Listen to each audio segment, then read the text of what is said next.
Well, welcome, folks. It's a pleasure to be here with you today. If you're watching this recording, you're probably interested in our next book, Leading with Compassion, Cultivating Connection from the Inside Out. It's a compilation of 25 authors who have brought their wisdom and experience together to help other leaders and other conscious business professionals like themselves understand how to navigate the complexities of the modern workplace, and hopefully doing it from a place of leading with compassion. I'm here with two of our authors, and I'm particularly thrilled to talk with both of you today.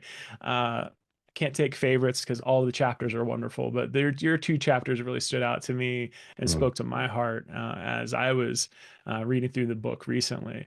And I'm going to give both of you the opportunity to introduce yourselves because, as I'm sure other people feel similarly, I hate it when people read my own bio out loud. So I'm going to give you the opportunity to share what's on your mind and what's on your heart today and what you'd like to other people to know about you. But we have Orlando White and Isabella Chang, two amazing authors talking about their own personal journey through compassion and leading with compassion. So, Orlando, first of all, let's start with you. Welcome. Uh, Thank you so much for having me. It's so great to be here. Yeah, it's good to have you. So, Orlando, tell us a little bit. Who are you? Where are you dialing in from? What's on your heart today? Mm. Dialing in from Brooklyn, New York, and I am um, a champion of wholeness. And I believe that part of my work is not fixing or correcting, but rather aligning and celebrating who we are and who we were before we learned that who we were needed to be changed in some way. Mhm. And so the work that I do is around the celebration and the affirmation of that fact, of that knowing. And I feel really grateful to be in this space today. Beautiful. We'll get to your story in just a second, and I have a lot of little thoughts that I wanna bring into that. But Isabella, I'd love for you to take an opportunity to introduce yourself as well. Where are you dialing in from? Tell us a little bit about yourself and what's on your heart today. So I'm on the other side of the world. I'm in Taiwan. So I actually lived in Vancouver for 20 years and just moved back to Taiwan about 2 years ago. And I used to work in the video game industry, and I was a project manager and turned into a producer. And in the recent years, I decided to completely change my path because of some life lessons. And I felt that I found joy in helping others in any way that I can. So I started to do that, and I want to do it full time now, and not even just within one organization. So I'm going to be an independent coach, and hopefully I can help many other people by also collaborating with nonprofits or anybody that's interested in this topic. So, and I wrote in the bio that my dream is to help reduce the gap between rich and poor, just Mm. because um, I felt it. I felt it, and I'm noticing the gap is getting wider and wider, I think, in many places in the world. And even in Taiwan, I'm noticing that as well. And one part of it is education. Education is important, or just knowledge sharing and experience sharing, but not everyone can afford school. But everyone has potential. Mm. So hopefully I can do something for it. Yeah, I love that. And I have no doubt that you will, even just by reading your chapters, both of you, the impact that just even sharing your stories have on individuals is profound. But the chosen professions and course of your journeys, to me, is super inspiring. So I'm really excited to have this conversation with you today. Orlando, I'd love to kick it back to you. Your chapter, Taking Flight, earlier on in the book. To me, two words that I wrote down when I read through your chapter, inner knowing and intuition. were the words that came up for me. And to me, it speaks so much to what you even just led with when you described the work that you do. I think you used the word a champion of wholeness, if I'm not mistaken. Mm. So maybe we could start there and tell me a little bit what inspired you to tell this particular story, and how does that maybe connect into your mission and what you're trying to put out there into the world? Mm. Well, thank you so much for that reflection. I really appreciate that. I would say what inspired me to create this chapter was the moment, but it's never just the moment. It's always the moments that preceded it too. And so when I sat and I thought about compassion and what compassion means to me, I think I really had a chance, an opportunity to understand that, yes, it's for others. That's traditionally how we think about it. But really, there's an opportunity for something within as well. And writing this story provided an opportunity for me to heal. Mm, And sometimes when painful moments happen, there's the feeling that I get where I'm like, why is this happening to me? Why is this happening? mhm, I trusted you. I wanted you to support me. That's what your job is to do. But I think what I was hoping to convey in my story was that in the silence, there is something speaking. In the pain, there is a lesson. mm, And can I find what that is and what it's trying to share with me, what it's trying to tell me? And so the story actually became almost an alchemy mm, where I was able to turn something that was painful into gold that was able to support even my own inner knowing and intuition, as you said. mm.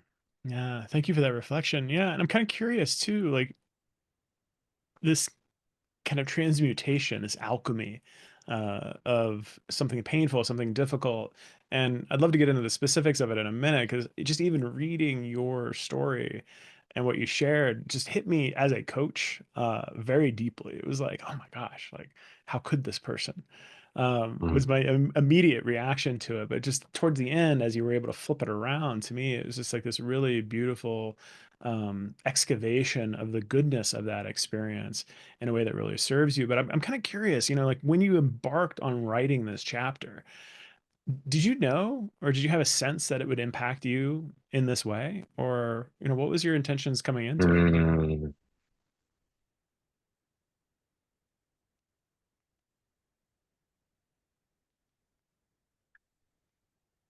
I think my intention was to take something difficult and to show the process of retrieving the lesson inwardly. So there is a, I think there's a really important thing that I want to say, and that is when folks harm us or disappoint us, right? That matters. And so I don't want to by any means like bypass that fact, right? But I do want to say that I think writing the story and my intention with it was to see what is the lesson here for you, Orlando? Mhm, Like what is there here for you to learn? What was there for me to learn was that everything in my life was affirming that I was ready. Everything was telling me, Orlando, you're ready. You are ready. You are ready. And I was not believing it. I wasn't able to hear it. And so possibly, this is just a question, just a ponderance, but possibly the universe said, okay, well, since you don't believe the yeses, maybe you'll believe the no. mm, Maybe you'll believe it when someone who looks very much like the teachers, who told you you weren't good enough or smart enough or ready or should apply to a 4-year university. Maybe it needs to come in that form, because when it does, maybe that'll be what you need to actually grab what is already yours yourself. Mm. Maybe you need to reach within and reclaim it. So the writing process became a reclamation. It became a reclamation, and it became an opportunity to go within and to find the part of me that believed that he wasn't ready, and be able to hold him and tell him that he is. Yeah, what a beautiful expression of self-compassion, in that. And there's another word that I wrote down. Is actually a phrase that you wrote, pulled right from your chapter. You said, "The voice confirmed what my heart already knew. It was time to leave." And then later on, you mentioned something similar. You said, "What is a question that you posed to yourself? What am I supposed to do now?" I asked myself. You said there were moments that felt unbearable, yet every so often that same quiet inner voice would resurface and ground me. You say, "I closed my eyes and took a breath. Feelings of anger, confusion, and loss illuminated a pathway in my heart. I took a step and find a small boy curled in a corner. Tears are streaming down his face. What if she's right?" he asks me. "What if she's just like my teachers?"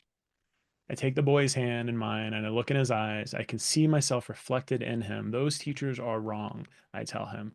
And so is Raven, the coach that you were working with. Hearing those words played back to you, what stirs in you? Mm. Yeah, it's like an overwhelming sense of gratitude and appreciation.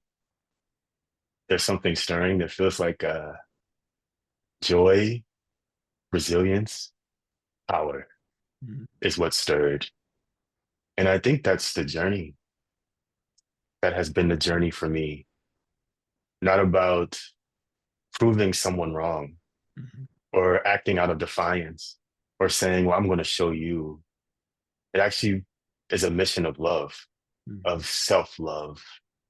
And that self-love that I found within became how I was able to find compassion for her. Because only if she also felt that she wasn't ready could she see that in me. Only if she also has a version of her somewhere that feels like she isn't good enough, or feels like she needs to get more certifications or do another class or take another course. Maybe she has that person hurting inside too. And so that's where the compassion came in. The compassion came from touching that within myself and giving it love and seeing what was coming from her, not with anger or with rage, and that was there, right? But what what became the balm was in sending love to her for the part of her that felt she needed to tell me that. yeah. Yeah. And for folks that haven't read the chapter yet, it's this really beautiful story that you're reflecting on, is this engagement that you had with another coach, a coach that was referred to you, someone that you trusted. And there was this inner knowing at the earliest stages of that. It sounded like that it felt like there was something a little bit off, like your Right. spidey senses were picking something up along the way. And I love how you weave this together towards the end. And there's moments after moment after moment where you're speaking about this, you know, and even at the end, that you turn into this inner knowing, this young version of yourself, and you say, "This time he takes my hand and says with a smile, 'It's time to fly again.'" And to me, that engagement, and you mentioned it so well at the beginning, is like, maybe the yeses that you were getting, maybe like the positive affirmations and like the signals from the universe that were coming through weren't landing quite well, but having a no, having somebody almost reject you in this way allowed you to tap into some inner knowing, into some self-compassion that was needed so that you could then be compassionate to others. Am I understanding that right? That's right. And so that's what the introduction was that I gave at the beginning, Yeah. the champion of wholeness, allowing the part of me who was who existed before he learned he needed to change, actually letting that part of me lead, Mm, right? Not in an unwise sense where I'm letting a 6 or a 7-year-old make decisions on my behalf. Certainly not. But from the sense of the freedom of expression, the freedom of being, the freedom of trust, Mm. the freedom of belief in oneself, allowing that part of me to actually lead me. That was the intention behind ending it in that way. And so there's oftentimes a way I think about inner child work where it's me as the adult leading the child, but he is leading me too.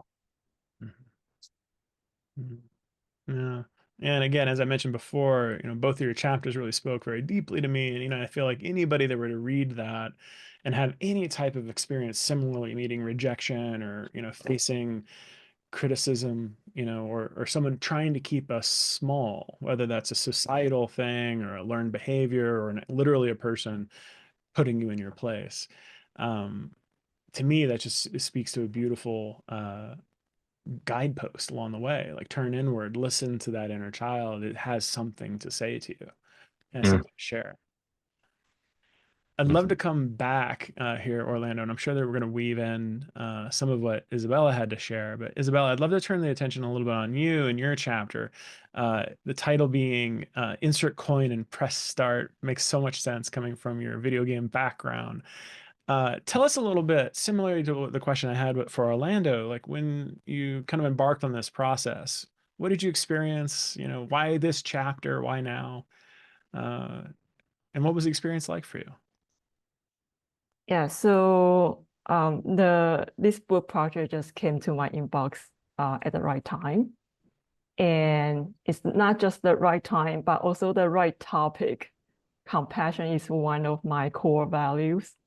So it's one of those coincidences that we cannot explain.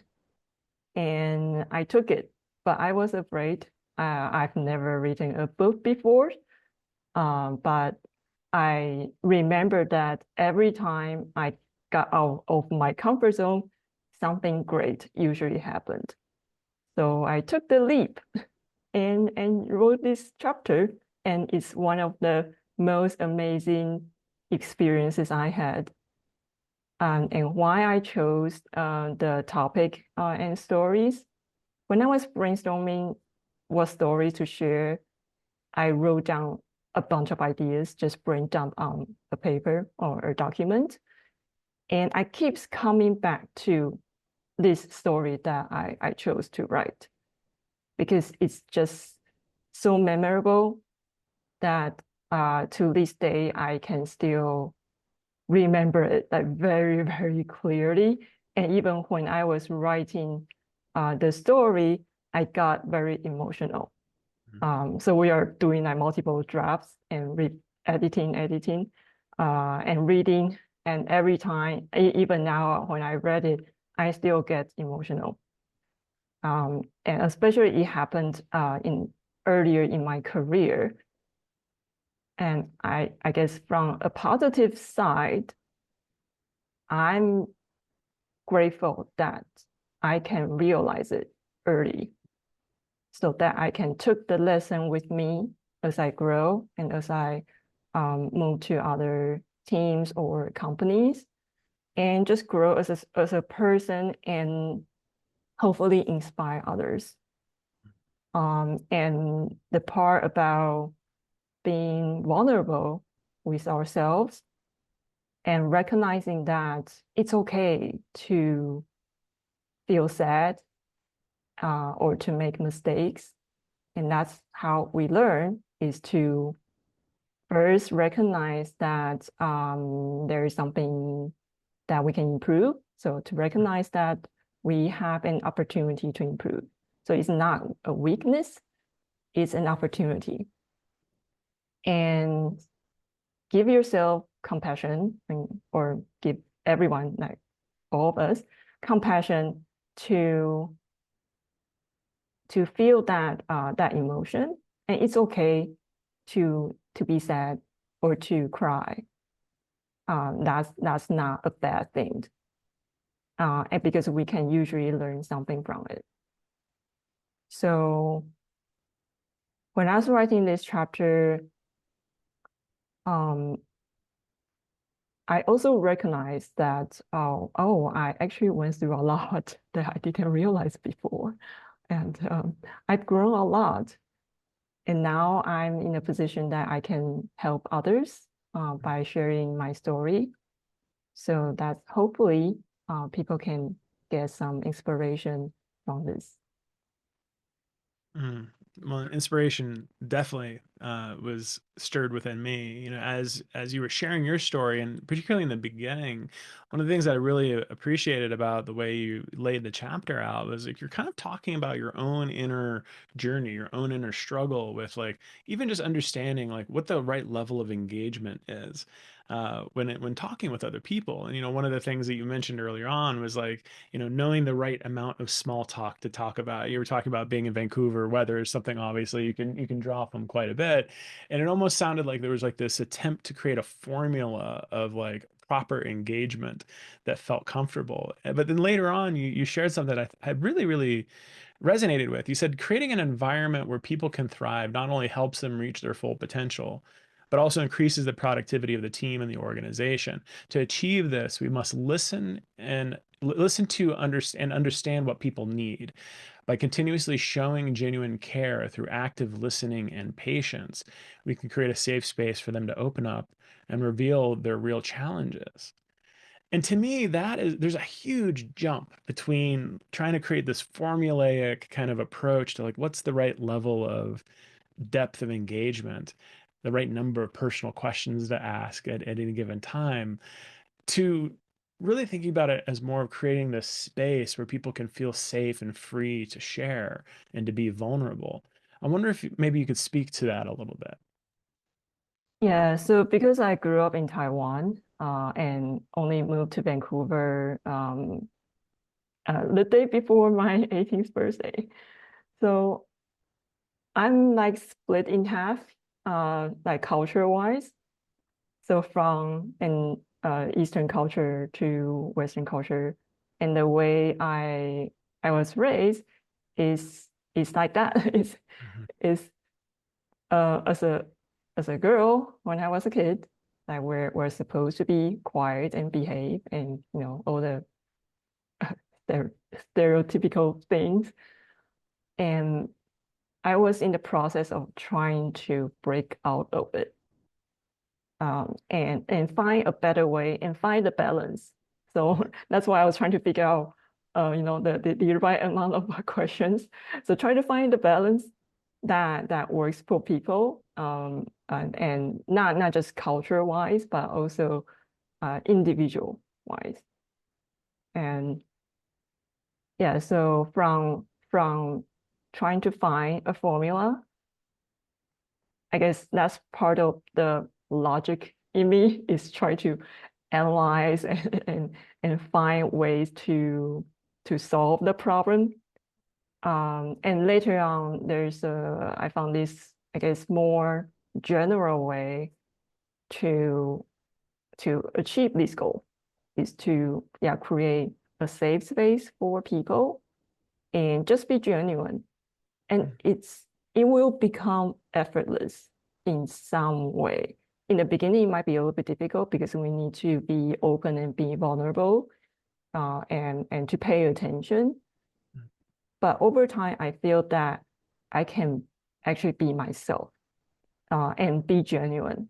And because I really want to help others grow. So first we need to listen to people, then we can actually understand what kind of problems and challenges they are facing. And without knowing that, the true cause or even just the symptoms, we cannot create a solution. And creating solution is not just me thinking by myself. It has to be a collaboration between me and the others because we are in the space together. Yeah. And that's when magic happens because we combine different perspectives. Everyone has different perspective, and if we combine those, we get a better picture of the situation and knowing that what you want to achieve and what I want to achieve and what's better for what works better for both of us, and what can we do to make our life easier just in general. Yeah. Yeah. Such a powerful question just in its own right. Orlando, I'd love to kick this back over to you in just a second because I feel like there's a through line here, an opportunity. But I wanted to read one last passage from Isabella's chapter where she said, "When we treat each other as human beings and foster deeper connections, we become more resilient during tough times at work or in life. This is the true power of communities." Mm. And Orlando, for me, your story and this coach that you were working with and this exchange that you had with this person around a potential workshop that she wanted your help with. And it sounded like there was a lot of possessiveness around that and a lot of like gatekeeping that happened around that when she was asking something of you that felt very transactional. It's like, hey, could you fill my workshop for me, essentially?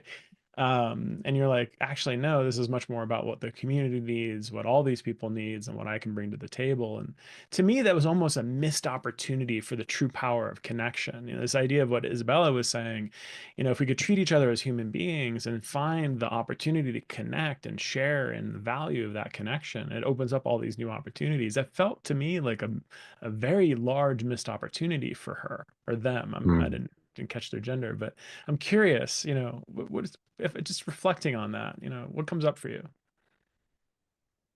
Yeah, I think it's a beautiful like observation that Isabella named and that you named as well, because nature knows that, Mhm. you know, like the trees know that to be in community means to be invested in each other's thriving. And so when there is a tree that is sick in nature, through mycelia, the other trees that are stronger will send nutrients. And I think that part of the work is understanding that somehow that we are not separate, that there is interconnectedness. As Thich Nhat Hanh would say, we enter be, we enter are. And it was a missed opportunity. And it was also a profound opportunity for me to say, no, this does not work for me, Mhm. to express boundaries and to still find love on the other side of that. And so compassion for me doesn't become this mushy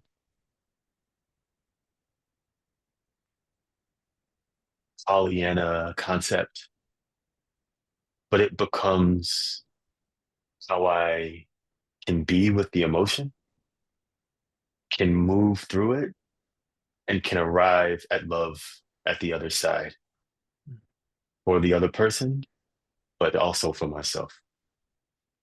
And I think community to remind us of who we are when we forget, to remind of us of our worth and of our dignity and of our brilliance. That is a communal practice. And so I think it speaks directly to what Isabella so beautifully wrote. Mm. Yeah, thank you for that reflection. Isabel, I'd love to kick it back over to you, just as Orlando was kind of reflecting on your chapter in that passage. Any connections that you see there? Anything that comes up for you in terms of what you wrote and how that might connect with what Orlando was speaking into? Yeah, I think the concept of community, I think many people know or can feel it, but they might not be aware of it existing or know how to name it, especially at the workplace and Mm. yeah, or other organization. So when we try to do work as employees, I think everybody wants that sense of community so that we can work together and achieve the goal for the team and the company. But often we don't get it. The experience and the environment doesn't allow it, just because the organization is so focusing on the task, the company's strategy, and try to reach certain goals, certain KPIs, but ignoring the human aspect. But the funny thing is that the humans are doing the work. So how can you ignore human? So a company is just like a shell that without people, it's nothing. So I think that's why being able to be part of this book project, as all our authors write on bringing human side back to work, that I think something need to change, and we need people for that. So we need a community for that to gather enough power to actually make a dent, I guess. Yeah. Yeah. Yeah. And that actually just brings up for me like another passage that I pulled from your chapter, Isabella. You said, let's bring the human element back to work and care for people beyond their tasks and titles. Create time and space for genuine conversations. Don't let people suffer in silence. Helping others ultimately helps you and your team. And I would say, with Orlando, with your story, that opportunity to treat each other as humans was kind of missed by the other person that you were working with. It became this very transactional thing. What can I get from this person? What do they have to offer? And Isabella, similarly, as your journey unfolded, as you were kind of learning a little bit more about how to show up authentically and how to connect with people in meaningful ways, it felt to me almost like that transactional nature of those engagements was falling away. And it was really much more about being present to what was happening so that you can create that safety for other people to show up in the same ways. I'd love to open up to either one of you if you had any thoughts about that, and maybe how that could maybe lead the way for others. Yeah, maybe I'll start a little bit. So the transition before and after, for my story, it's I didn't intentionally try to be transactional. I was still helping people, but only focusing on the work related stuff, more specifically. I wasn't trying to be rude or trying to ignore people's life. It's just that I wasn't looking at that part enough. So later on, I realized that I have to pay more attention to that side of us, because yeah, it's the two sides of the same coin thing. Yeah. Yeah, I love that. Yeah, and Orlando, to me, that speaks so much to what you even led with at the beginning, this idea of interbeing, this idea of wholeness, seeing the whole person. I wonder if you have any thoughts on that. Yeah, I mean, just being here in New York, on the subway, you're bumping up against people, or you see people yelling or raising their voice, and it's easy just to judge or to assume, make assumptions about people. I think mindfulness provides an opportunity to ask the question, when do I do that? Hmm. Like, where is that in me? I think if we are honest, we may find it. And if we find it, I don't think wholeness means getting upset at that part of us. I don't think it means denying or dismissing that part of us. I think it means giving love to that part of us. I think that is the journey. And that becomes how I can see love everywhere. I can experience love everywhere because I can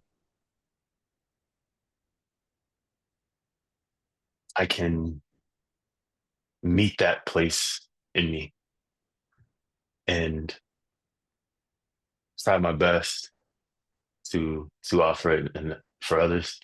It's not Mhm. easy.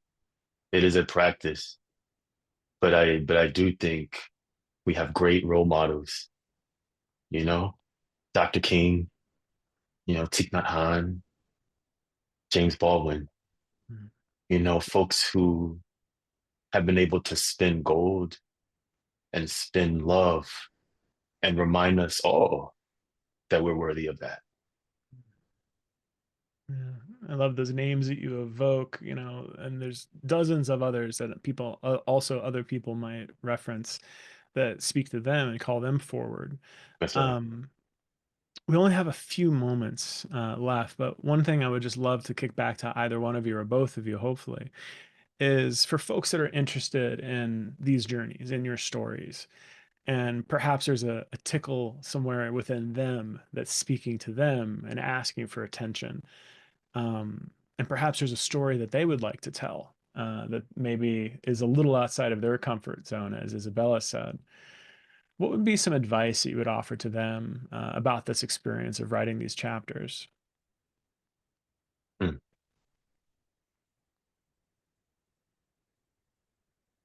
Maybe I'll Oh, start. yeah, Please. please. I think for me, because getting outside of comfort zone requires courage, and I Mm, think that we need to gather the courage to make that first step. Mhm. And it's hard uh, for doing anything. Like if you try to get outside of your comfort zone for to do anything, it can be hard, and Mhm. it's so easy to convince ourselves not to do it. So the way that I try to convince myself another way is to write down or just think about the positive, like what positive will come out of this, and what's the worst it can happen if I mhm, didn't do it, mhm, and would I regret it later on, and what's the worst case that can happen. So usually after reflecting on this, uh, the answer can be very obvious because we often focus or put a lot of weight on the negative side of things. I think it's right. called negativity bias. Mhm. Yeah. Mhm, So we focus a lot on negative things, and we worry, and we become afraid of getting outside the comfort zone. But outside the comfort zone is where we can grow. So we need to get out. Yeah, yeah, it's a yeah, beautiful invitation. Orlando, please. definitely. I agree 100% with everything that she said because I think our stories are worth being told. Mhm. And I think we're worthy of being seen. That's still my work, worthy of being seen, Mhm. worthy of sharing my story. Um, it's not a coincidence that I titled the chapter Taking Flight and that there were a lot of um, analogies to being in a cocoon and then kind of being in that state. A good friend of mine was actually talking with me just this week about something called imaginal self. Mm. Are you familiar with I this? am. Yeah, and they're the only cells when a caterpillar dissolves and is in the cocoon that know that it will become a butterfly. And at first, those cells are attacked because the system doesn't know what's happening. And eventually, there's trust, and the imaginal cells actually lead. They lead the development of a butterfly. And so I share that because telling the story for me required a lot of trust, and and yet there's still something that's carrying me. And I think that voice that I depicted in that story still speaks. And I think we all have that voice. And I think we're all worthy of choosing it and choosing ourselves. Mm. Yeah, I think I'll add a little bit to it. I think Please. yeah, not just the courage. It doesn't mean that we are not afraid, but even though we are afraid, we still take that step. So it's like the being afraid and the courage it happens at the same time. So it's okay Mhm. to be afraid, but you're already afraid, and why not take the step anyway, right? Yeah. I Mhm. love that. Yeah, and to me, both of what you're sharing to me speaks of these liminal moments, these kind of inflection points of recognizing a boundary, recognizing uh, an area of development, recognizing a moment of pain, and then choosing what to do with that, how to respond to it, whether it be fear of the unknown, whether it be this bleeding edge of comfort, whether it be taking something that was painful and transmuting it into something that can be really fruitful and useful. To me, it's these liminal moments, these inflection points that I call them near life moments. It gives us the opportunity to really tap in to life and all of its glory. I thank you both for sharing your story and for being vulnerable and for shining a light for other people to follow. I have no doubt that folks that read your chapters will find something resonant within them. And I encourage other folks, if you're interested in collaborating on one of these collaborative books or exploring a story of your own, we have lots of opportunities to do so. This book, Leading with Compassion, Cultivating Connection from the Inside Out, will be released in just a few days. It's February 5th today. It's going to be coming out on Valentine's Day, the 14th of this year. So if you're watching this before that, definitely jump on and grab a copy of it when it comes out on the 14th. Paperback should be coming out just a few days later. If you're watching it after the fact and you haven't had a chance to read it yet, definitely check it out. You'll be able to check out Orlando's chapter, Taking Flight, and Isabella's chapter, Insert Coin and Press Start. Just two of 25 amazing chapters within the book, all from the heart and all from lived experience of our authors. Isabella, Orlando, thank you so much for the work that you're doing in the world. Thank you for doing your work in the world. And thanks for lending your voice to these chapters. We really appreciate you. Thank you for the Absolutely. opportunity. Thank you Yeah, so much. beautiful. You got it, folks.